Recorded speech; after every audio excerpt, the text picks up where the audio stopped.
Hello, human. Reflective Self here with a new episode of Living Lessons, where I get to share honest insights from lived experience. Lessons that capture moments of clarity, vulnerability, and human understanding.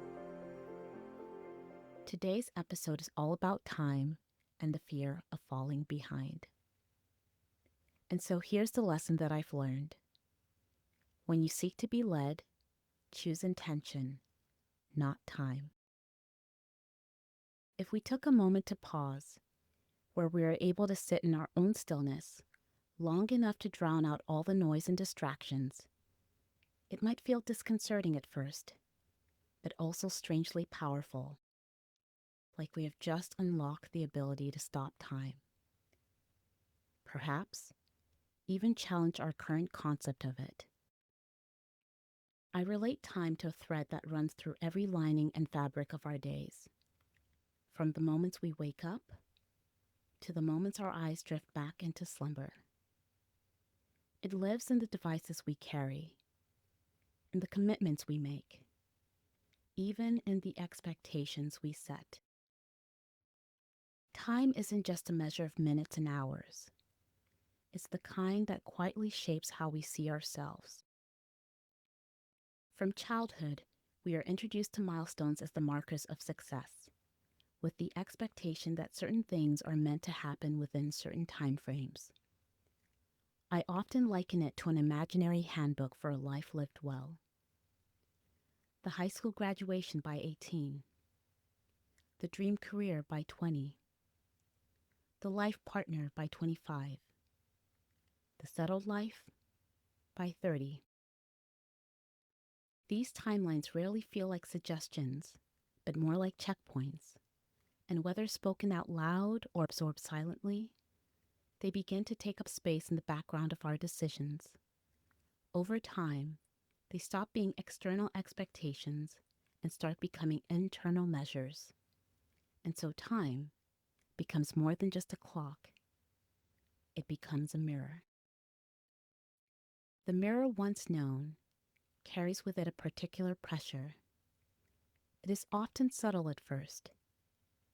It can be a quiet comparison or a passing thought of, I should be further by now. If left unchecked, it can build into something heavier and undeserved. The fear of falling behind, the belief that if we don't meet the milestone, we somehow miss the mark. It is easy to forget that many of these timelines are socially constructed. They have been collectively rehearsed and normalized, repeated often enough to feel like truth, or simply the way of the world. But collective repetition or quiet acceptance does not make something universal, nor does it make it true. When I think of the pressures of time, I find myself transported to the opening scene of the 1981 action-adventure film Raiders of the Lost Ark, where famed archaeologist Indiana Jones stands in a dim temple corridor already beginning to crumble. For a split second, everything feels as it should, given his predicament. Then, dust loosens from the ceiling, and the walls begin to shift. A deep rumble fills the narrow space, growing louder and closer. He turns, and there it is. A massive stone boulder, dislodged and descending, rolling forward with a force that cannot be reasoned with. It gathers speed with every turn, swallowing the space behind him.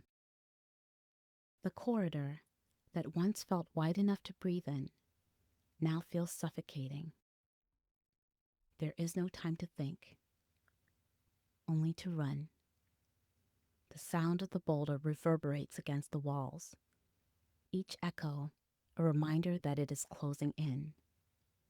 And the only objective is survival. The urgency in that moment is unmistakable. Fear, threat, danger. Now let's replace that boulder with a palm-sized ticking clock. the feeling is not so different. The body still reacts, the breath still shortens, the mind still assesses risk. And when time feels like something that is chasing us, it becomes difficult to move with clarity or honesty. Everything begins to feel high stakes. And when everything feels high stakes, especially in the face of our own mortality, we start to equate speed with safety. In environments shaped by output and acceleration, moving steadily can almost feel irresponsible, absurd even. Slower pacing is often mistaken for stagnation, and quiet seasons are misread as failure. But not all movement needs to be fast to be meaningful. There are seasons where growth is not visible, where progress is internal, where alignment is built quietly beneath the surface.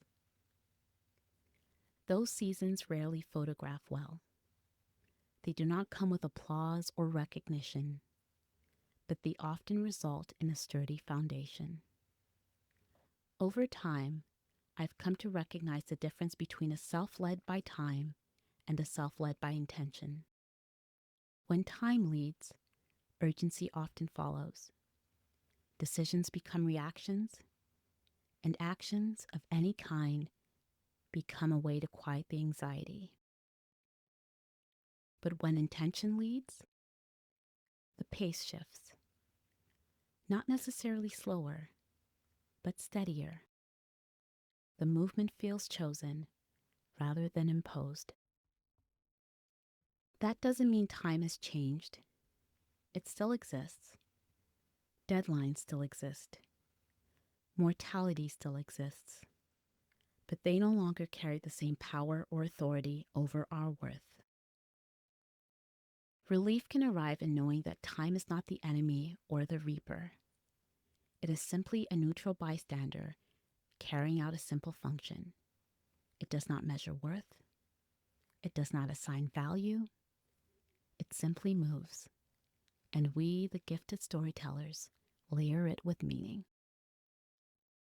Perhaps the shift is not about escaping time, but about renegotiating our relationship with it, where intention shapes the direction while time supports the structure, where time is asked to serve us instead of scare us, where time is seen not as a threat to outrun, but as a container in which to build, where time becomes a tool for discipline, not a source of pressure. I'm still learning this, imperfectly, but honestly. I still notice when urgency comes disguised as responsibility. I still catch myself when comparison creeps in. But each moment I pause long enough to ask what is actually leading me, the pressure softens. Not because time disappears, but because it is no longer the driver. And that is the lived lesson that I've learned. It's not a universal prescription, but it is mine. Keep what stays, release what doesn't. Until next time.